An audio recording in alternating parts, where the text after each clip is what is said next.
You can think intellectually in a no-think way. That's the art. It doesn't mean not to have any thoughts at all. It means not to be fooled by thoughts, not to be hypnotized by the forms of speech and images that we have for the world, not to be hypnotized by them into thinking that that is the way the world really is. Don't let words limit the possibilities of life.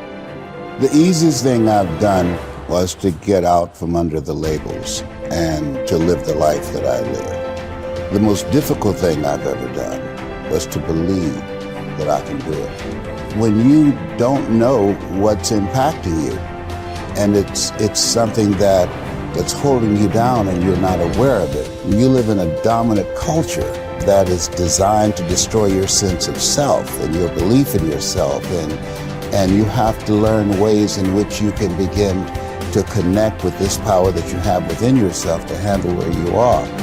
The key is to be constantly in a perpetual process of discovering the truth of who you are and fighting constantly to look for ways in which you can escape the inner conversation. Now it's the mental game. And that's where people get lost in life, get lost in that next level. You must get your fucking self out of the fucking sewer. No one's coming in the fucking sewer to get you. It's dark, it's nasty, there's rats down there. It's your brain. You are the only person that can pull yourself out. The easiest thing in the world to do is to complain. The easiest thing in the world to do is to be negative. It takes work to have a perspective that see things on the right side of the coin. You gotta fight for that. It takes work to show up every single day, and when things are not playing in our favor, to say, you know what, man, I'm gonna still show up, and I'm gonna give everything I got to it because I value what I'm a part of. It takes work to have the right perspective.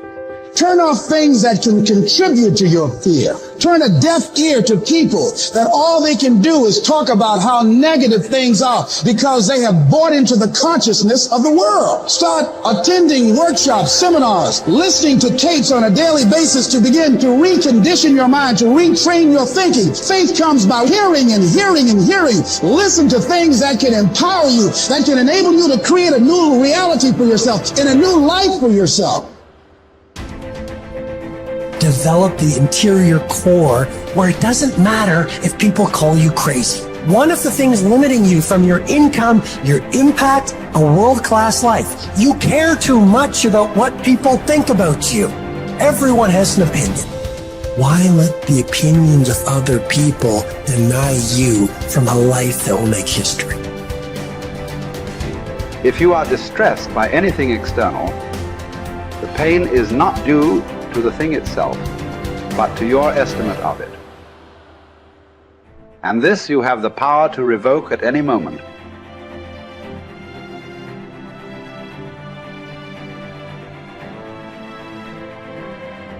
To Epictetus, all external events are determined by fate and are thus beyond our control, but we can accept whatever happens calmly and dispassionately. Individuals, however, are responsible for their own actions, which they can examine and control through rigorous self-discipline. Suffering arises from trying to control what is uncontrollable or from neglecting what is within our power. As part of the universal city that is the universe, human beings have a duty of care to all fellow humans. The person who followed these precepts would achieve happiness. If you choose, you are free. If you choose, you need blame no man, accuse no man. All things will be at once according to your mind and according to the mind of God.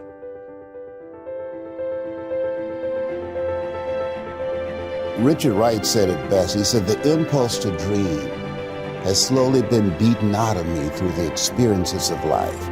So when you live in a culture that is designed to destroy your sense of self, where you are marginalized, where you have a feeling of being hopeless and powerless, and you're terrorized. I remember going downtown with my mother, and I saw a water fountain. I think I was about 5 years old, and I ran and I drank from the water fountain. All of a sudden, She grabbed me by the neck and said, "Don't you ever do that again," and started punching me in the back of my head and my face, and got me down on the ground, punching me relentlessly. And I said, "Mama, please, it's me, Mama, it's me," with this crazed look in her eyes. And then a white policeman came, and he had a nightstick in his hand. He was hitting it in his left hand. He said, "Okay, all right, you beat that little nigger boy enough. Now, I won't have to beat him with this nightstick." And he walked away laughing. And my mother broke down and started crying and saying, "Leslie, I'm so sorry. I'm so sorry." I said, "Mama, why'd you beat me like that?" She said, "These water fountains are for white only, son. And if that cop had hit me with his nightstick, he would have to kill me. I fought him till he killed me, and I left you and your brothers and sisters by themselves to raise themselves. I'm so sorry." And the book called Learned Optimism, Seligman talk about the fact that between ages 0 and 5, we determine what's available to us and what's not available to us. And so that was a defining moment. I knew there are certain things I could not do, certain places I could not go. They used to have signs on Miami Beach that said, "Jews, dogs, and coloreds not allowed." And so now you have to operate within the constraints of the dominant society and the things that they've created for you.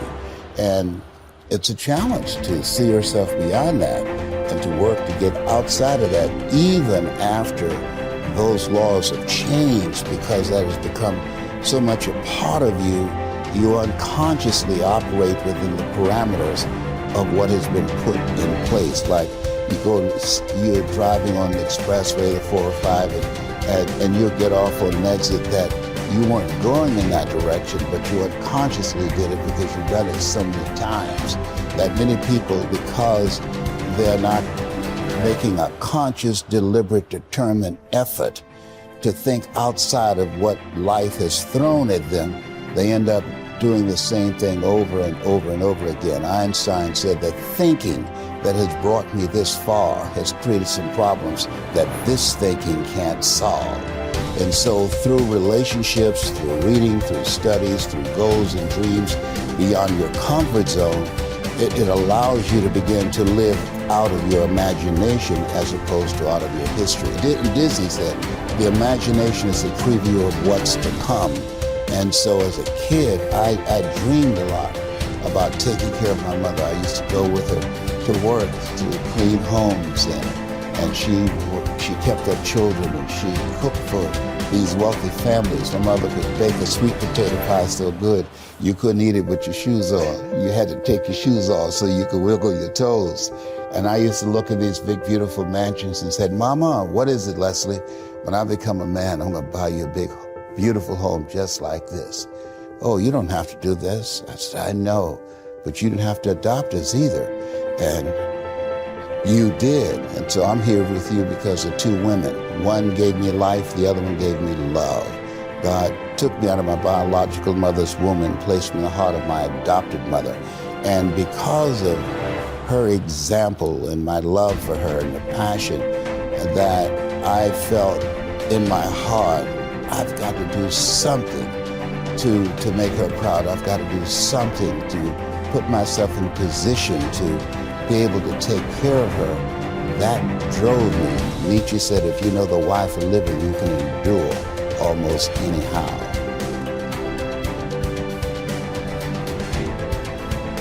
You journey to Olympia to see the work of Phidias. And each of you holds it a misfortune not to have beheld these things before you die. Whereas when there is no need even to take a journey, but you are on the spot with the works before you, have you no care to contemplate and study these? Will you not then perceive either who you are or unto what end you were born, or for what purpose the power of contemplation has been bestowed on you? Well, but in life there are some things disagreeable and hard to bear. And are there none at Olympia? Are you not scorched by the heat? Are you not cramped for room? Have you not to bathe with discomfort? Are you not drenched when it rains? Have you not to endure the clamor and shouting and such annoyances as these? Well, I suppose you set all this over against the splendor of the spectacle and bear it patiently. What then? Have you not received greatness of heart, received courage, received fortitude? What care I, if I am great of heart, for aught that can come to pass? What shall cast me down or disturb me? What shall seem painful?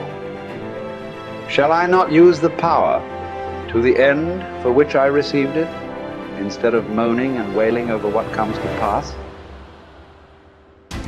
If I show you that you lack just what is most important and necessary to happiness, that hitherto your attention has been bestowed on everything rather than that which claims it most, and to crown all, that you know neither what God nor man is, neither what good or evil is, why, that you are ignorant of everything else, perhaps you may bear to be told. But to hear that you know nothing of yourself, how could you submit to that? How could you stand your ground and suffer that to be proved? Clearly not at all. You instantly turn away in wrath. Yet what harm have I done to you? Unless indeed the mirror harms the ill-favored man by showing him to himself just as he is.